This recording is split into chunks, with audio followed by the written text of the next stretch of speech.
سب سے پہلے تو کتنا امکان ہے کہ اسٹاف لیول معاہدہ ہو جائے، اور اگر یہ مذاکرات ناکام ہو جاتے ہیں اس کے کیا کانسیکوینسز ہمیں فیس کرنے پڑیں گے؟ دوسرا، کیا ڈفرینسز آ رہے ہیں پاکستان اور آئی ایم ایف کے درمیان اس وقت؟ آمنہ صاحبہ، جو پاکستان میں میکرو اسٹیبلٹی ہے نا، دس ایمینیٹس، یہ آتی ہی اس چیز سے ہے کہ آپ کے ساتھ ایک آئی ایم ایف کا اگریمنٹ ہے، اور اس اگریمنٹ کے تحت جو بھی انسٹرومنٹس استعمال کرتا ہے فنڈ گلوبلی، وہ استعمال کر کے آپ کی افراط زر یعنی کہ قیمتوں کے بڑھنے میں ایک کمی آ گئی تھی. آپ کی جو فورن ایکسٹرنل پیمنٹس ہیں وہ ہونا شروع ہو گئی تھیں. کچھ آپ کے قرضے جو ہیں وہ ری پروفائل ہو گئے تھے. باقی جو ملٹی لیٹرلز ہیں ان کے فلوز شروع ہو گئے تھے. آپ کا بیرونی خسارہ سنبھلا، اور اس کی وجہ سے آپ کے جو ریزروز کی پوزیشن تھی وہ $16 ارب پہ چلی گئی تھی، اور آپ کے اندرونی خسارے مالیاتی بھی، انرجی کے بھی کچھ جو ہیں اس فریم ورک کے تحت بہتر ہونا شروع ہو گئے تھے.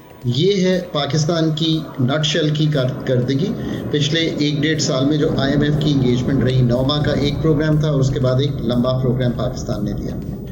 اب جہاں پہ کھڑے ہوئے ہیں پاکستان میں، چونکہ بیفور یہ جو مڈل ایسٹ کرائسس ہوا، ایک اہداف طے کیے تھے آئی ایم ایف کے ساتھ. اب وہی اہداف ایون ان جو فسکل ایئر اس وقت کنٹینیوئنگ ہے اس میں پورے کرنا شاید مشکل ہوں گے. جیسے آپ نے پوچھا کیا چیزیں ہیں جو طے ہونے والی ہیں. ٹیکس کی جو کلیکشن ہے وہ کیا 13,900 ارب ہوگی؟ میرا نہیں خیال کہ ہم وہاں پہنچ پائیں گے. آلریڈی ایک بڑا شارٹ فال اوور 300 بلین کا چل رہا ہے. اگر ہم کچھ ون آفس بھی لے لیتے ہیں تب بھی شاید وہاں نہیں پہنچ پائیں گے.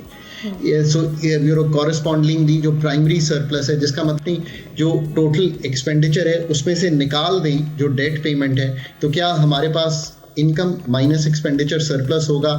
اس پہ بات چیت. اسی طرح اب بیرونی خسارہ جو کرنٹ اکاؤنٹ ہے، اگر آپ کا امپورٹ بل بڑھتا ہے، دیکھیے اگر آپ کا $10-15 بھی بڑھتی ہے قیمت، جو کہ بڑی ہے، اور اس سے لے کے اگر $30-40 تک بڑھتا ہے، تو کہیں 200-250 ملین سے لے کے 500-600 ملین ماہانہ کی ہٹ ہوگی، ڈپینڈنگ آن کس ریٹ پہ ہم بائی کریں گے اپنی پیٹرولیم پروڈکٹس. تو اس سے بیرونی خسارہ پلس اگر ریمیٹنسز تبدیل ہوتی ہیں تو یہ سارا ماڈل ہونا ہے. پھر انرجی کی جیسے میں ہمیشہ کہتا ہوں کہ جو مرضی کر لیں آپ، سرکولر ڈیٹ کو کم کرنے کا پلان بنا لیں. اب نا یہ سب سے پہلا پلان، چونکہ میں نے 13-16 کا پاکستان کا پروگرام اینکر کیا ہے، and it's the only long term program جو پاکستان نے کمپلیٹ بھی کیا ہے. تو ہم نے ایک لکھا تھا سرکولر ڈیٹ مینجمنٹ پلان. وہ پلان تو صرف ایک جیسے کہیں گے اس طرح فریم ورک لکھا گیا تھا کہ اس میں یہ کام کرنے والے ہیں، پر اصل کام جو انرجی سیکٹر کے ہیں وہ آج بھی چونکہ وہیں پہ کھڑے ہیں. تو ہم کہہ رہے ہیں جی ہمیں 1000 ارب کے قریب کی ایک اوور آل ایلوکیشن چاہیے. 500 ارب اس لیے چاہیے کہ جو انفیشنسیز ہیں ان کو بجٹ پہ لے لیں.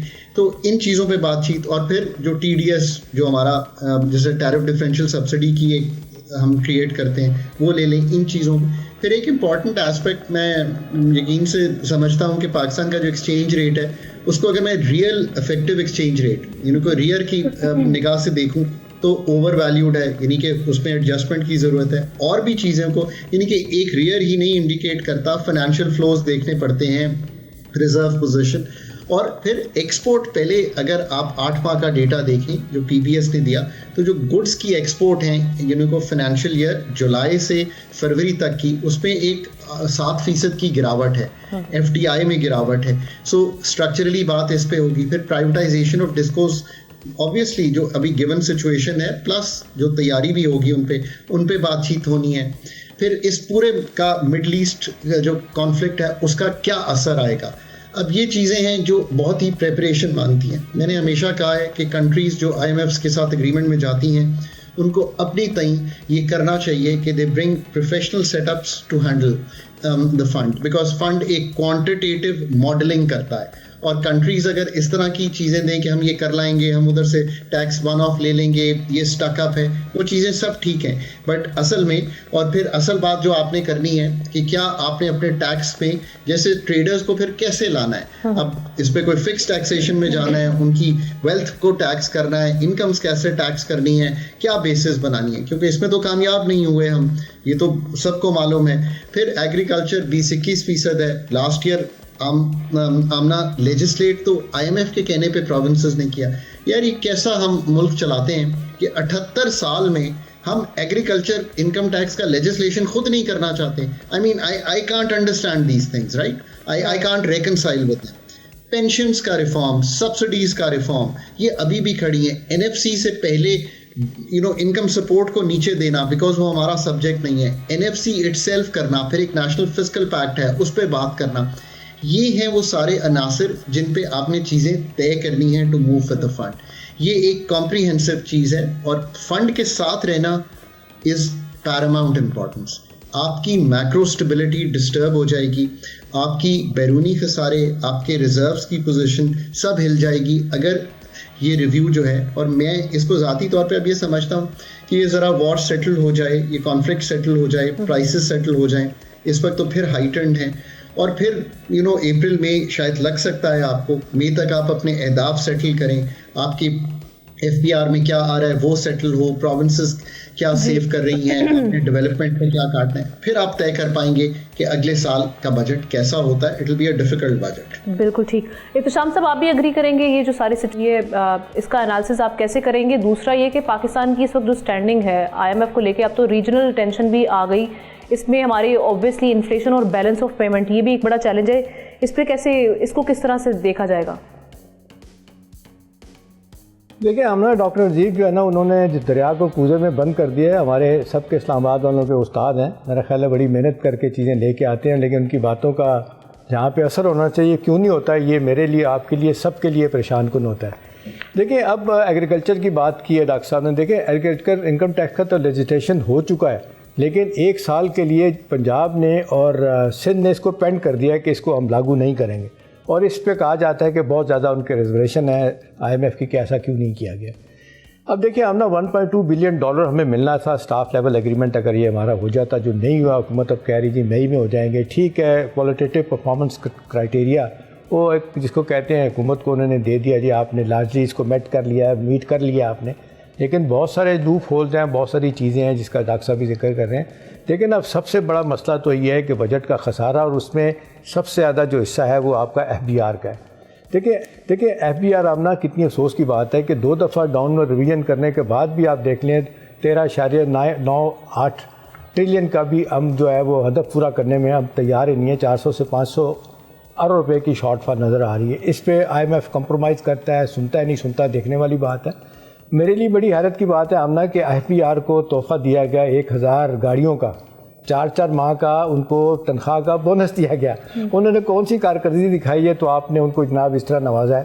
ہونا تو چاہیے تھا کہ ان سے پوچھا جاتا, ان کو ٹاسک دیا جاتا, اور نہ ٹاسک پورا کرنے پہ ان پہ جس کو کہنا چاہیے کہ سختی کی جاتی, یا یہ جو ضرورت سے زیادہ نشاور کی جا رہی ہیں ان کے اوپر بہت ساری چیزیں یہ نہ کی جاتے تھے. اب دیکھیں جو بار بار بات ہو رہی ہے, اور میرا خیال ہے میں ڈاکٹر صاحب سے ہی پوچھ لیتا ہوں. ڈاکٹر صاحب یہ ابھی ذکر کیا آپ نے انرجی کنزرویشن کے حوالے سے, آپ دیکھ لیں, پھر SOV اسٹیٹ اون انٹرپرائزز کے حوالے سے دیکھ لیں, جو ہونی تھی اپنے ریفارم نہیں ہو پا رہی.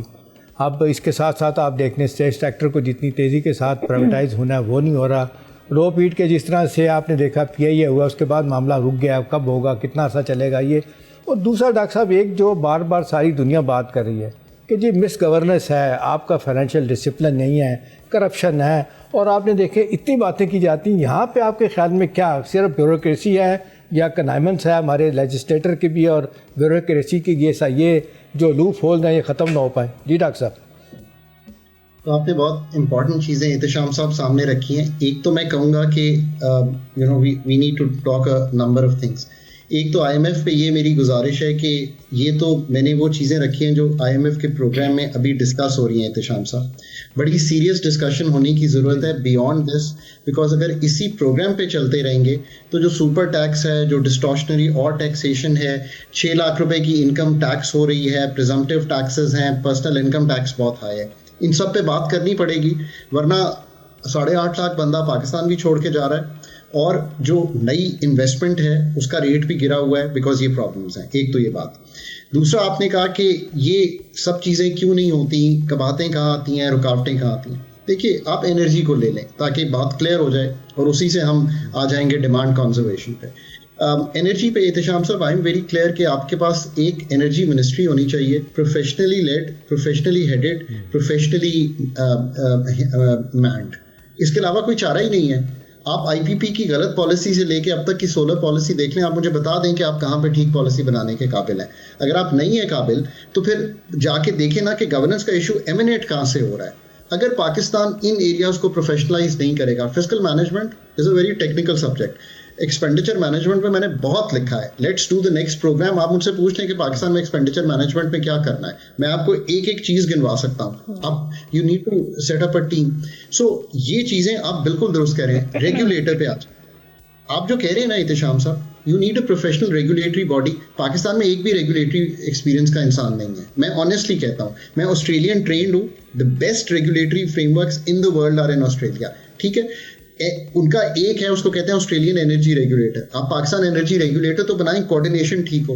ڈسکوز کی privatisation itself need very capable people to make the privatisation happen. So آپ نے جو گزارش کی ہے نا, پاکستان احتشام صاحب is an H R challenge. جب تک پبلک سیکٹر کو پروفیشنلائز کر کے اس ایچ آر چیلنج کو حل نہیں کریں گے, یہ مسئلہ حل نہیں ہوگا. Be very clear on that.